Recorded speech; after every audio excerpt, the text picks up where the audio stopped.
কোটা সংস্কার আন্দোলনকে কেন্দ্র করে সংঘাতের ঘটনায় সারা বিশ্বে প্রতিবাদের ঝড় উঠেছে, আর এক্ষেত্রে পিছিয়ে নেই প্যারিসের বাংলাদেশিরাও।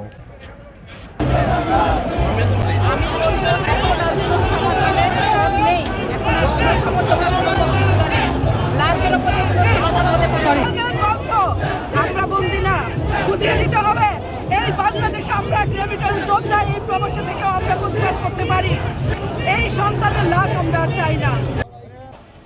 আজ শনিবার স্থানীয় সময় সন্ধ্যা 6:30টায় প্যারিসের রিপাবলিক স্কোয়ারে শিশু, নারী এবং পুরুষ সহ প্রতিবাদে অংশগ্রহণ করে হাজার হাজার প্যারিস প্রবাসী বাংলাদেশিরা।